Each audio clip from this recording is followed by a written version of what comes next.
الحمدللہ رب العالمین والصلاۃ والسلام علی رسولہ الکریم۔ سورۃ فاتحہ کی آج انشاءاللہ اس کا تھوڑا بہت مفہوم جو ہے وہ اور اس کے جو مطالب ہیں وہ بیان کیے جائیں گے۔ یہ سورۃ فاتحہ چونکہ پورے قرآن کا خلاصہ ہے، پورے قرآن میں 3 مضامین جو ہیں وہ بیان کیے گئے ہیں: توحید، رسالت اور آخرت۔ تو اس صورت کے اندر بھی اللہ رب العزت نے تینوں چیزیں بیان کر دی ہیں، توحید بھی بیان کر دی اور رسالت بھی، جو الحمدللہ رب العالمین الرحمن الرحیم مالک یوم الدین، یہ توحید ہے۔ اللہ کی عظمت بیان کی جا رہی ہے، ہم اللہ کے سامنے آ جاتے ہیں اور سب سے پہلے اللہ کی تعریف کر رہے ہیں کہ تمام تعریفیں صلی اللہ کے لیے ہیں جو تمام جہانوں کا پالنے والا ہے۔ اب جہانوں کی کتنی قسمیں ہیں اللہ کے علم میں ہے، بعض کہتے ہیں 18,000 مخلوق ہے، کوئی کہتے ہیں کتنی جہان ہے، اللہ کچھ کہتے ہیں 10 جہان ہے۔ بہرحال اللہ جل جلالہ کے علم میں ہے۔ تو فرمایا کہ ہم سب سے پہلے کہتے ہیں تمام تعریفیں صلی اللہ کے لیے جو تمام جہانوں کا پالنے والے ہے، جو بڑا مہربان ہے اور رحم کرنے والا ہے، اور جو ہے نا وہ مالک یوم الدین، قیامت کے دن کا مالک ہے۔ یعنی یہ اللہ کی عظمت ہم بیان کر رہے ہیں کہ دنیا میں تو دعویٰ کرنے والے بڑے ہوتے ہیں کہ ہم مالک ہیں، ہمارے پاس قوت ہے، ہمارے پاس طاقت ہے، ہمارے پاس حکومت ہے، ہمارے پاس علم ہے، ہمارے پاس یہ ہے۔ لیکن ایک دن آنے والا ہے وہ آخرت کا، قیامت کا دن، کہ اس میں کسی کی حکومت نہیں چلے گی، وہاں پہ صرف ایک اللہ کا امر چلے گا، اور اللہ کے امر کے بغیر وہ کہ اندر کوئی چڑی پار بھی نہیں مار سکتی۔ وہاں پہ یہ ہے کہ اللہ رب العزت کے امر کے تابع ہر چیز ہو جائے گی۔ تو اس لیے فرمایا کہ یہ اللہ کی عظمت اور بڑائی جو ہے ہم سب سے پہلے بیان کرتے ہیں، اللہ کی تعریفیں بیان کرتے ہیں، اور تعریفیں بیان کر کے پھر ہم کہتے ہیں کہ ایاک نعبد و ایاک نستعین، اور پھر اہدنا الصراط المستقیم صراط الذین انعمت علیہم۔ یہ رسالت آ گئی کہ ہم دعائیں مانگتے ہیں کہ تو انعام یافتہ لوگوں کے طبقے پہ ہمیں چلنے کی توفیق عطا فرما، ان کی راہوں پہ ہم چلیں۔ تو گویا کہ یہ تینوں مضامین کور ہو جاتے ہیں۔ پھر ایاک نعبد و ایاک نستعین، یہ ایسا فقرہ ہے، ایسے بول ہیں جو چاروں آسمانی کتابوں کا خلاصہ ہے کہ اے اللہ ہم تیری ہی عبادت کرتے ہیں اور تجھ ہی سے مدد مانگتے ہیں۔ یعنی عبادت بھی صرف اللہ کی ہے، اللہ کے آگے جھکنا ہے اور اللہ سے جو ہے نا مدد بھی مانگنی ہے۔ یہ نہیں ہے کہ دیکھیں مدد تو ہم دنیا کے اندر جو ہے وہ ایک دوسرے سے امداد باہمی میں مدد مانگتے رہتے ہیں، وہ مدد نہیں ہے اس میں آتی۔ یعنی ایسی چیزوں میں جس میں مخلوق مجبور ہو، محتاج ہو، وہ اللہ سے ہی ہم مانگنی چاہیے۔ باقی دنیا میں امداد باہمی، اب یہ سیزن کنک کا سیزن ہے تو بندہ کہتا آؤ جی رڑو جی، پرانے ابھی تو مشینری آ گیا، پہلے مانگ پاندے سن، بندے آ جاندے سن اور رل کے واڑیاں کرتے سن، تو وہ مدد ہے۔ اب ایک بندے نے پٹھے چکنے نے تو آخر جی میرے کو مدد کیوں منگنا ہے تو یہ امداد باہمی ہے، اس میں ایک دوسرے کی مدد کرتے ہیں۔ اللہ کے رسول صلی اللہ علیہ وسلم نے بھی قرضے لیے اور ڈال پہنتے تھے جب جنگ میں جاتے تھے، تو اسباب اختیار کرنا اور ایک دوسرے کی مدد کرنا یہ اس میں نہیں آتا۔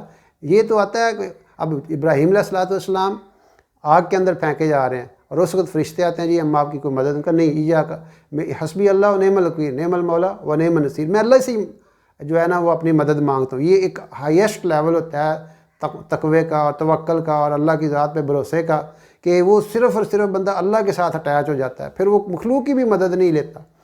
تو یہ ایاک نعبد و ایاک نستعین جو ہے، یہ اس کے اندر ہم اللہ رب العزت سے یہ یعنی عہد کرتے ہیں کہ اللہ ہم تیری عبادت کرتے ہیں اور تجھ ہی سے مدد مانگتے ہیں۔ یعنی کسی کے آگے رکوع کرنا، سجدہ کرنا، اور وہ جو وہ بعض دفعہ کہتے ہیں جی شرک کی یہ شکل ہے نا کہ بندہ مخلوق سے، اور کئی بندے پیراں کو جانا پیر میں تو پتر دے، تو پتر تو اللہ ہی دیتا ہے، تیاں بھی اللہ ہی دیتا ہے اور دونوں بھی اللہ ہی دیتا ہے۔ تو یہ اس قسم کی جو چیزیں ہوتی ہیں ان سے اوائڈ کرنا چاہیے۔ اور نباتہ بن یزید ان کا گدھا مار گیا، لوگوں نے کہا جی ہم آپ کی مدد کرتے ہیں، ان کا نہیں آپ جاؤ۔ اب اللہ تعالیٰ سے دعا کی کہ اے اللہ تو اسے پھر بھی تو زندہ کرے گا ہی نا، تو آج ہی زندہ کر دے، میں ان کتنے لوگوں نے ترلے کر دیں، انہوں ٹھڈا ماریا گیا قوم باذن اللہ، اور وہ اٹھ کے کھڑا ہو گیا۔ اور جو ہے وہ ایک وقت آیا وہ بازار میں اس اعلان کے ساتھ بک رہا تھا کہ یہ وہ گدھا ہے جو مار کے جو ہے نا وہ دوبارہ زندہ ہوا تھا۔ سالم بن عبداللہ بن عمر رضی اللہ تعالیٰ، یہ حضرت عمر رضی اللہ تعالیٰ عنہ کے پوتے ہیں، تو یہ طواف کر رہے تھے۔ ہشام بن عبد الملک جو ہے وہ ان سے کہتا ہے کوئی آپ کی کوئی سوال ہو تو بتائیں. ان کا اللہ کے گھر میں تجھ سے سوال کروں؟ کیسی باتیں کرتے ہو؟ میں تو اللہ سے سوال کروں گا. تو خیر جب طواف وغیرہ ختم ہو گئے، جب باہر آ گئے تو ان کا اب تو آپ طواف نہیں کر رہے، اب تو آپ باہر آ گئے ہیں بیت اللہ سے، اب مجھ سے کوئی سوال ہے. تو ان کا دنیا کا کروں یا آخرت کا؟ ان کا جی دنیا کا ہی آپ میں آپ کا پورا کر سکتا ہوں، آخرت تو میرے اختیار میں نہیں ہے. تو وہ کہنے لگے تو دنیا تو میں نے اللہ سے کبھی نہیں مانگی. یعنی اس لیول کا وہ یقین تھا اور اس لیول کی ان کی جو ہے نا اللہ رب العزت کے ساتھ تعلق تھا کہ وہ ہر معاملے میں، اس لیے اللہ کے رسول نے ہمیں کیا بتایا، جب بھی تمہیں کوئی مشکل امر پیش آئے تو وضو کرو اور 2 نفل پڑھو صلاۃ الحاجت اور اللہ کی حمد و ثنا بیان کرو. اور پھر آپ نے دعا بتائی، لا الہ الا اللہ الحلیم الکریم، سبحان اللہ رب العرش العظیم، الحمدللہ رب العالمین، اسألک موجبات رحمتک وعزائم مغفرتک والغنیمت من کل بر والسلامت من کل اسم لا تدع لذنب الا غفرتہ یا ارحم الراحمین. آگے اور بھی ہے تھوڑا سا حصہ. تو وہ دعا پڑھ کے اللہ سے اپنی حاجت طلب کی جائے تو اللہ پاک کی ذات جو ہے وہ انسان کی وہ ضروریات پوری کرے گی. تو یہ اس صورت کے اندر ہم بار بار اللہ کے سامنے دن میں کتنی دفعہ اور ہر نماز میں کتنی دفعہ کہتے ہیں ایاک نعبد و ایاک نستعین، کہ اے اللہ ہم تیری ہی عبادت کریں گے اور تجھ ہی سے مدد مانگیں گے. اب عبادت کا جو کنسیپٹ ہے نا وہ بڑا وسیع ہے. پھر انشاءاللہ اگلی جو کلپ ہے اس کے اندر میں بتاؤں گا کہ عبادت کیا صرف نماز روزہ حج زکوٰۃ عبادت ہے یا عبادت کی اور بھی کوئی شکل ہے.